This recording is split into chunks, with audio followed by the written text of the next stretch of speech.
तो आज हम लोग बात करेंगे साधारण ब्याज पर। ठीक, जैसा कि हम इससे पहले भी आप लोगों को साधारण ब्याज को पढ़ा चुके हैं। ठीक, उसमें आप लोगों को ये फार्मूला बताया भी थे कि ब्याज बराबर मूलधन गुणे दर गुणे समय बटा 100। ठीक, तो ये फार्मूला आप लोग पता है, इससे आप लोग ब्याज निकाल लेते हैं। लेकिन आज हम रिवीजन के क्लास में हम लोग ये ध्यान देंगे कि ये ब्याज का फार्मूला बना कैसे। ठीक, उस पर हम लोग बात करेंगे। ठीक, तो आज हम आते हैं, पहले समझते हैं कि ब्याज निकालने के लिए हमें 3 चीजों की आवश्यकता होती है। एक मूलधन, दूसरा दर और तीसरा समय। मूलधन वो धन होता है जो हम लेते हैं उधार के रूप में। ठीक, और दर वो दर होता है जिसपे जितने प्रतिशत का ब्याज लगता है। ठीक, तो इसी पर आते हैं, मूल मेन दर पे आते हैं पहले। जैसा कि हम लोग परसेंटेज पढ़ चुके हैं सबका। ठीक, तो परसेंटेज पढ़ाते समय हमने आपको बताया था कि किसी का 10% निकालना, 20% निकालना, 5% निकालना, 4% निकालना, वो सबको आता है। ठीक, तो आज दर समझाते हुए एक बात समझिए, जब भी हम दर की बात करते हैं ना, तो उसका मतलब ये होता है कि जैसे अगर हम 100 रुपए किसी से लोन के रूप में लिए या उधार के रूप में लिए, तो उस 100 रुपए पे अगर मान लीजिए 4% का दर है ब्याज का, तो यानी कि प्रत्येक साल, प्रत्येक वर्ष उस 100 रुपए पे हम 4 रुपए उसको ब्याज के रूप में देंगे। कितना? हाँ, प्रत्येक 100 रुपए पे 4 रुपया उसको हर वर्ष ब्याज के रूप में देंगे। अगर उससे 200 रुपए लिए हैं तो हम उसको 4 रुपया 100 रुपए का और 4 रुपया 100 रुपए का, यानी 8 रुपए उसको ब्याज के रूप में देंगे एक वर्ष में। ठीक, जैसा कि हम लोग अगर किसी चीज का प्रतिशत निकालते थे, मान लीजिए 1000 का प्रतिशत निकालना है, 1000 का अगर 5% निकालना हो तो हम क्या करते थे, 1000 का 5 बचे 100। ठीक, 0 0 0 0 कट गया और बचा 10 बचे 50। तो ये जो 1000 का 5% था, इसका मतलब क्या था, इस 1000 को हम प्रति सैकड़े का 5 देखते हैं। 5% का मतलब हम आप लोग को जब प्रतिशत पढ़ा रहे थे उस वक्त बताए थे कि प्रतिशत मतलब प्रति सैकड़ा, मतलब 100 में कितना।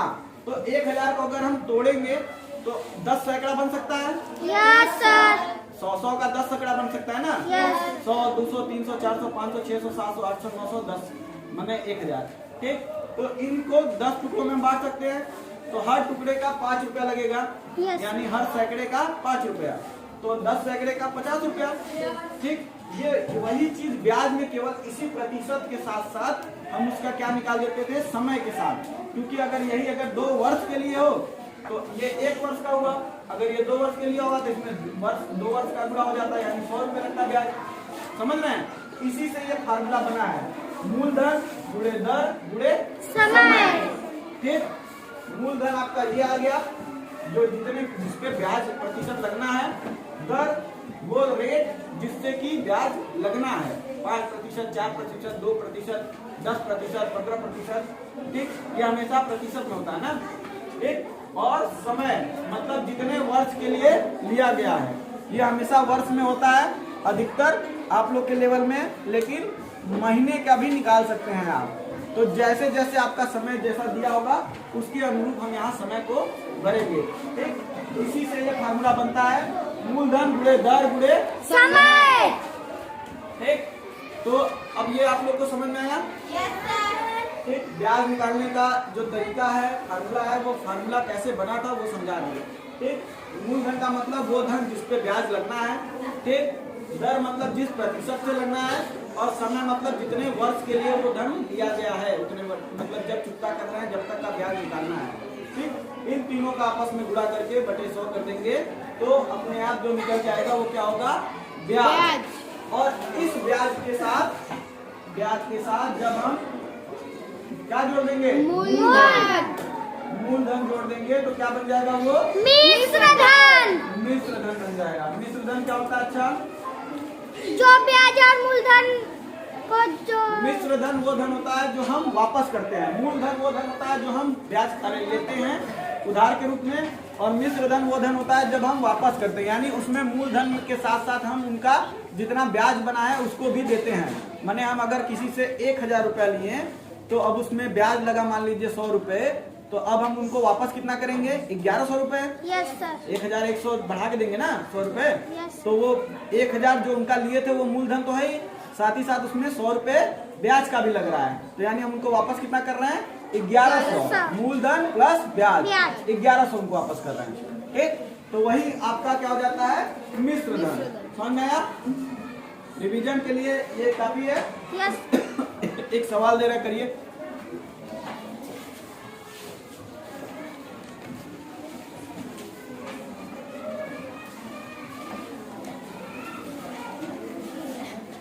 सवाल है, मान लीजिए कि रोहन ने 40,000 रुपए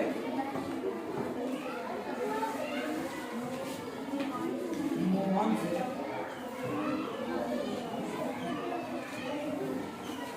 दो वर्ष हेतु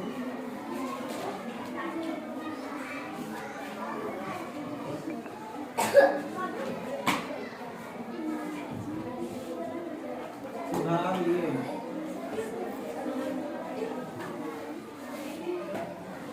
तथा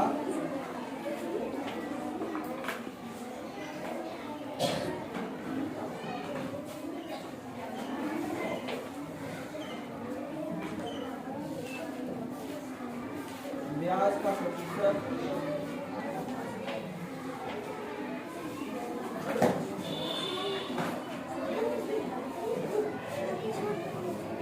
5% की दर से तय हुआ।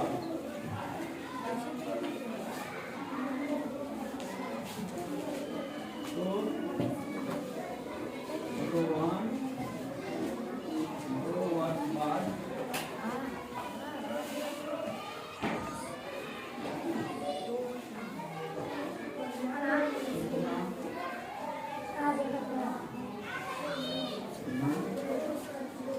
वापस करेगा।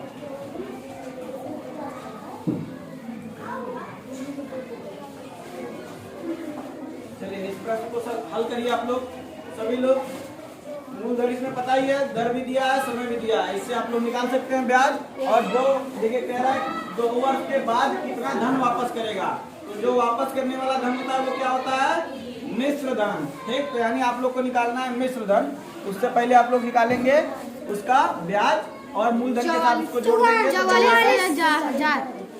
44,000 यानी वापस कितना करेगा, 44,000। 40,000 रुपया लिया है। ठीक, बहुत अच्छे। और कितने वर्ष के लिए लिया था, 2 वर्ष के लिए। कितने प्रतिशत की दर से, 5% की दर से। तो हम 40,000 गुणे 5 गुणे 2/100 कर देंगे, तो हमारा क्या निकल जाएगा, 4,000 रुपये ब्याज निकल जाएगा। और फिर उस ब्याज को हम मूलधन के साथ जोड़ देंगे, तो हमारा क्या बन जाएगा, मिश्र धन। क्या बन जाएगा, मिश्र धन। ठीक, बहुत अच्छे। चलिए इसको पूरा हल करिए आप लोग, पूरा बंद कर दो। चलिए ये आप लोग सवाल देख लिए। Yes sir. आइए फिर से हल करते हैं इसको। ठीक, देखिए हमने क्या कहा, ब्याज बराबर क्या होता है, ब्याज बराबर मूलधन गुणे समय बटे 100। मूलधन गुणे दर गुणे बटे 100। तो हमारा मूलधन कितना है, अंश बताओ, खड़े हो। मूलधन बताओ कितना है, मूलधन है 40,000। ये 40,000 हमारा क्या है, मूलधन। तो 40,000 लिख देंगे। ठीक, दर कितना है, बैठ जाओ, तुम बताओ जी अनिकेत, दर कितना है, 5। दर बेटा 5% की दर लिखा हुआ है यहाँ पे, देखिए लिखा हुआ भी नहीं पढ़ पा रहे हम लोग, 5%। ठीक, समय कितना है, बहुत अच्छे, आकार बताओ, 2 वर्ष। तो समय की जगह क्या लिख देंगे, 2 वर्ष। अब बटे में 100। ठीक, ये 2 जीरो है नीचे, ऊपर भी 2 जीरो है, तो नीचे का 2 जीरो ऊपर का 2 जीरो के साथ कट जाएगा। ठीक, अब हम इनका गुणा कर लेंगे, 5 दूना 10, 10 चौका 40 हुआ। अब 1 2 2 शून्य बाकी है, तो वो भी यहाँ लिख देंगे। तो हमारा ब्याज कितना निकल के आया, 4,000 आपका ब्याज आया। ठीक, अब हमने यहाँ पे देखो सवाल में पूछा है कि 2 वर्ष के बाद कितना धन वापस करेगा। धन वापस करने का मतलब क्या होता है? मिश्र धन। क्या निकालना होता है? मिश्र धन। मिश्र धन। एक मिश्र धन। मिश्र धन बराबर क्या होता है?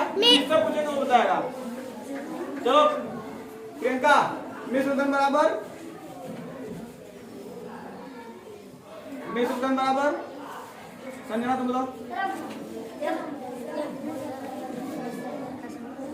बैठो, अनिस बताओ। मूल्यधन। मूलधन खाली नहीं होता है, मूलधन प्लस ब्याज। तुम क्या सुनते हो जी? मूलधन प्लस ब्याज। एक मूलधन कितना हो गया? 40,000। एक मूलधन की जगह हम लिखेंगे 40,000 प्लस ब्याज कितना निकल के आया? 4,000। तो हम ब्याज की जगह क्या लिखेंगे? 4,000। अब इन दोनों को जोड़ देंगे, कितना आएगा? 44,000। एक समझ में आ गया सबको? जो रोहन है वो मोहन को 2 वर्ष के बाद कितना रुपया वापस करेगा? 44,000। 44,000 रुपए। ठीक है, चलिए।